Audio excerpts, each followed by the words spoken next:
Hi friends, welcome to Sreelekha Unnithan's world. നിങ്ങൾക്ക് കാണാമല്ലോ, ഞാനിപ്പോൾ മുംബൈയിൽ നിന്നും പൂനെക്ക് പോയിക്കൊണ്ടിരിക്കുകയാണ്. I am a regular traveller, every വീക്കെൻഡിൽ പോകും. അപ്പം നമ്മൾ എക്സ്പ്രസ് ഹൈവേയിലൂടെയാണ് പോകുന്നത്. ഈ എക്സ്പ്രസ് ഹൈവേയിൽ ലോണാവാലയിലെ ഒരു ഗാർഡ് പോർഷൻ ഉണ്ട്. ഈ guard portion every day, most of the time it is block. എന്തിനാണ് ഈ എക്സ്പ്രസ് ഹൈവേ എന്ന് പറയുന്നത് എനിക്കറിയില്ല. അതിന് 320 റുപ്പീസ് ടോളാണ്. പൂനായിൽ നിന്ന് ബോംബെക്ക് പോകാനോ അല്ലെങ്കിൽ ബോംബെയിൽ നിന്ന് പൂനായ്ക്ക് വരാനോ.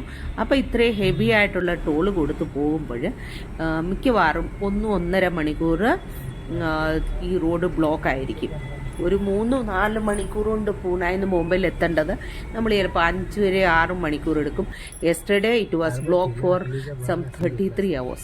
ഈ ബ്ലോക്കിനുള്ള മെയിൻ കാരണം എന്താണെന്ന് വെച്ചാൽ ട്രക്കുകൾ, ഇത് ആക്ച്വലി ഗാർഡ് സെക്ഷനാണ്, ഭയങ്കര കയറ്റമാണ്. അപ്പോൾ ഈ ഹെവി ലോഡഡ് ട്രക്കുകൾ ഇതിൽ വരുമ്പോൾ അതിന് സ്പീഡ് കുറയും. അപ്പോൾ ഈ സ്പീഡ് കുറയുന്ന ട്രക്ക് കാരണമാണ് ട്രാഫിക് ജാം ഉണ്ടാകുന്നത്.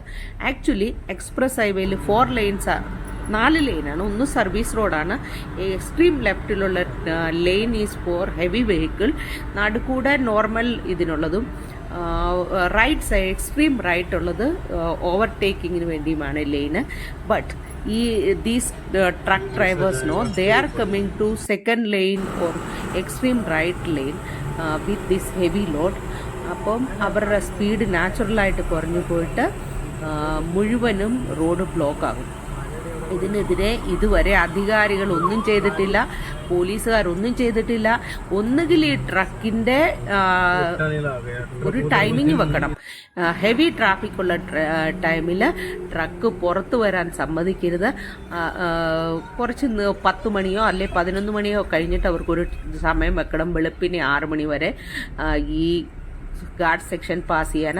അല്ലെങ്കിൽ അവർ സ്ട്രിക്റ്റായിട്ട് ലെയിൻ ഡിസിപ്ലിൻ ഫോളോ ചെയ്യണം.